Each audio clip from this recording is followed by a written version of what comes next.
Hey guys, Victor here coming at you again with another deck profile, and today we're going to be doing a little bit of a weird one because we're going to be focusing on Gren Maju, which isn't very popular as a deck concept nowadays, but I honestly feel like it has a lot of really good matchup against a lot of the top decks, and the overall purpose of this deck is basically just to go summon Gren Maju with a million bajillion attack and just smash your opponent for the insta win.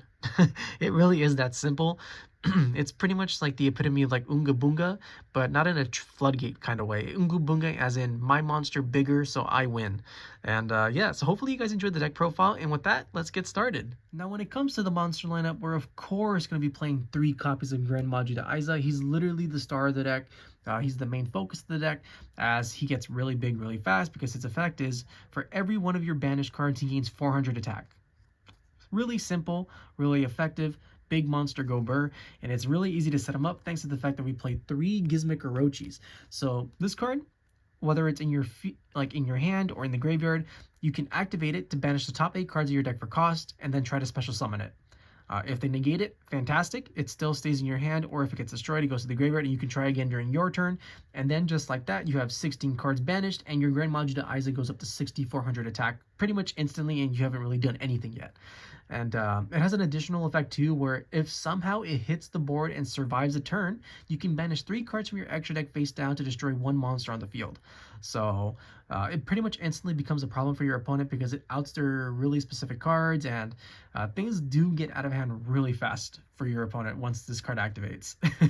Like you're literally putting them on a clock to try and finish you off as quickly as possible. So yeah, 3 Gizmek orochi, and then we play a bunch of danger monsters. So we play 3 danger Bigfoot. It's not the greatest, but it has 3,000 attack. And the more important fact is that it's a level 8 monster. And there's a lot of rank 8 exceed monsters that we play that go into this, or this can go into, that in turn can help us OTK our opponents even easier. And it's another effect being where if this card is discarded, you can destroy 1 card, doesn't hurt either. Next, we're going to be playing 2 danger Nessies. So sometimes you see people playing 3 in this type of deck, but I honestly don't really feel like you need it all that much, just because, like I said, it's a level 7, and most of the cards that we have require level 8s, but it's still fine too, right? Because if it gets discarded or whatever, you basically just search for any danger monster, so you're probably going to end up searching danger Bigfoot immediately after. Or you can search out Danger Thunderbird too, which just happens to be another level 8 danger monster that we play, but we only play one of this just because it's pretty bad, I'm not going to lie. Its additional effect is when this card is discarded, you can target 1 set card on the field and destroy it, which is pretty useful, I guess, if you're playing against like Rescue Ace or even like Labyrinth, which should be getting more popular in this foreseeable future. Then for the rest of the dangers, we just play 1 of each. So you play the 1 Mothman, the 1 Jackalope. Also, probably pretty important because it gets you access, if it's discarded, to Danger Bigfoot or Thunderbird from your grave, or not your grave, from your deck. 1 Danger Tsuchinoko, it's always going to come out, so it's free fodder. And the 1 Danger Chupacabra, which reborns any danger monster besides itself. And you know, that's pretty valuable for getting back your Bigfoots and stuff like that because it's 3k attack, rank 8, you know, things of that nature. However, it's definitely the least effective of the bunch because, lo and behold, we're going to be playing 3 Dimension Shifter.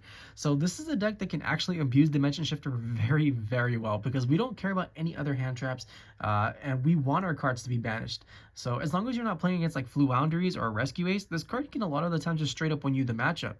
And let's just say there's some decks that really rely on the graveyard being active in order to play the game, especially Fire Kings, which is only going to get more popular as the format rolls on.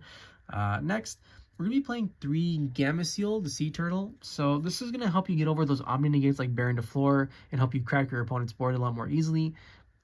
This is probably the biggest flex spot of the deck because I wasn't really sure what I wanted to run here, because my choices were I could play Gameciels, I could play Radians, which has more synergy with cards like Super Polymerization, I could play Kashtira Fenrir's, but Fenrir kind of conflicts with cards like Gizmek orochi, so ultimately I decided to move that card to like the side. I'm not playing the Radians, and I just opted for 3 Gameciels because 1, it's pretty weak, so you can run it over easily, and 2, it's a level 8 monster, so if you happen to draw more than 1 in your hand, you can give your opponent 1, summon the other, and then make a rank 8 with it. So, you know, it does have some synergy with the deck. And then for the final monster, we're going to be playing the newly semi-limited Dinowrestler pankratops at 2. Card's really good at helping you break boards. It pretty much instantly answers cards such as SP Little Knight, just because you can special summon pankratops, and if your hand is pretty weak, which, you know, it's sometimes it will be. You're not always going to be able to OTK your opponent. You go special pankratops, battle, attack over SP Little Knight, or even something like IP Masquerena. You'll force some kind of an effect out, and then pankratops can, in addition to that, trade with another card, and it just outs so many problems. So yeah, really, really good card. Honestly surprised they moved it up.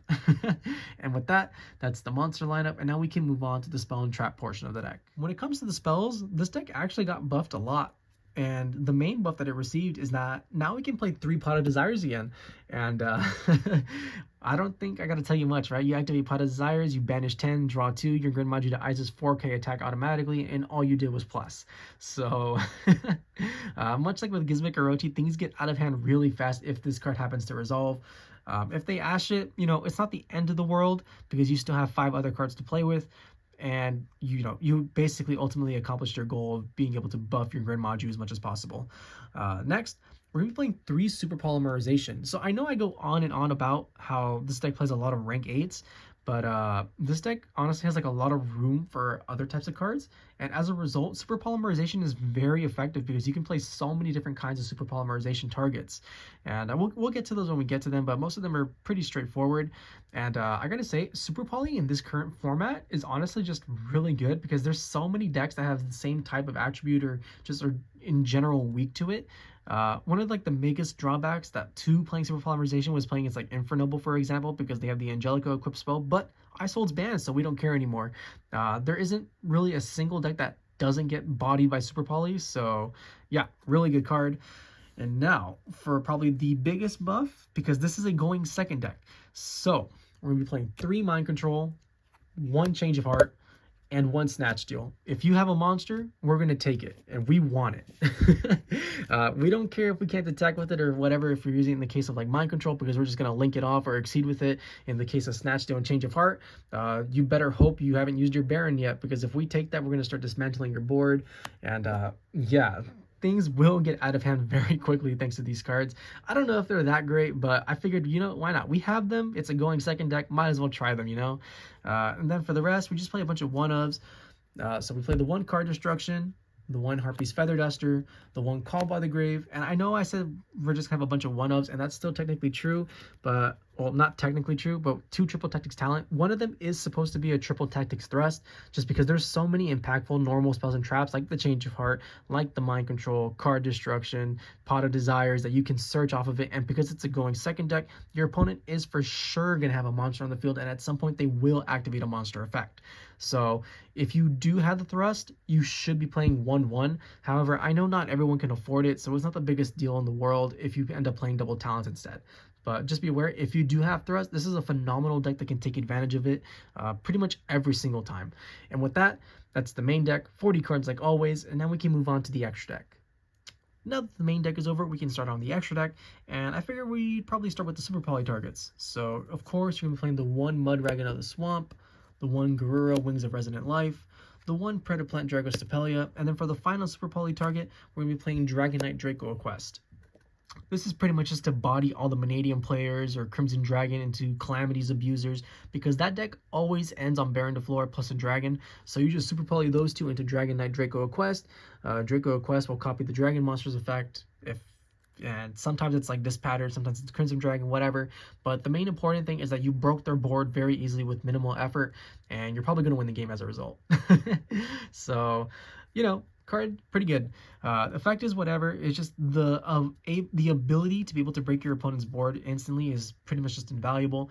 And then we play a couple of link monsters. So you play the 1 IP Masquerena, the 1 Dharc the Dark Charmer Gloomy, the 1 Knightmare Unicorn, and then for the last one, I wasn't really sure what to play because the choices were between like SP Little Knight, Axis Code Talker, you know, things of that nature. But ultimately, I decided on Underworld Goddess of the Closed World because since you're always going to go second, that means the chances of you playing against a Towers like monster effect is pretty high. Even with decks like Pearly, right? They lost one of their Sleepy Memories, but the deck isn't like garbage per se. And sometimes you'll just end up playing it's like that one random Adagnister player with the arrival on the field, and you can't out that because it's 4K attack and unaffected by everything except for your kaijus, I guess. But this probably just gives you like the most flexibility, so it's okay, but it's easily cuttable for anything else depending on what like your preferences are. And then we just have exceed monsters. So you play one number 38 Hope Harbinger Dragon Titanic Galaxy as a spell negate. It can redirect attacks to itself. Sometimes it matters, usually not though. We play one number 68 Sanafon the Sky Prison. So this card is literally just for Fire Kings. This deck has a really good Fire King matchup, and this card just makes it even better because you detach one material and neither player can special summon from the graveyard. So if you're like in a grind game after you broke your opponent's board, they're going to have a Garunix in there somewhere, and you turn off the Garunix, you turn off the Arvada, you turn off the Kirin. Yeah, card does so much, and then it gains 100 attack too, 100 attack and defense for every card in the graveyard. It can't be destroyed by card effects. It literally frees up that matchup. Then sorry for this, but we're playing a proxy, and it's gonna be Draglubion. Basically, what it does is you detach material, and then you take two number monsters, right? Two number monsters to your extra deck, and you're gonna special summon one by overlaying it on top of the other. And what you're gonna be summoning is number 100 Numeron Dragon. So this card gains 1,000 attack for every rank you have on your field, and Draglubion is gonna be rank 8 plus the 1, so it's going to have 9,000 attacks. So you just basically break your opponent's board, make sure they have no resources left, and then after all is said and done, if you don't have the Gren Maju, you can make this and just attack for 9,000. Pretty simple, right? Just be aware, this does lock you out of special summoning for the rest of this turn, I believe, but it's fine because, like I said, this is a 9k beat stick after you've broken your opponent's entire board, so if this comes down, you're winning the game. You play one zombie vampire. Sometimes your hands are pretty weak, but as long as you can get to like zombie vampire, there's a chance that you can mill your Gizmek orochis and try to get your plays off that way. And it does reborn a monster from any of the 8 cards that you milled, 4 from yours and 4 from your opponents. You play one Dingirsu, the Orchest of the Evening Star, just a good generic rank 8. It has built-in protection, it can remove cards on the summon, it's just okay. And then for the final exceed monster, you play one Divine Arsenal AA Zeus Sky Thunder because Zeus is good. And with that, that's the Gren Maju deck profile. I hope you guys enjoyed it. If you did, please feel free to like, comment, subscribe, and I'll catch you guys next time. See ya!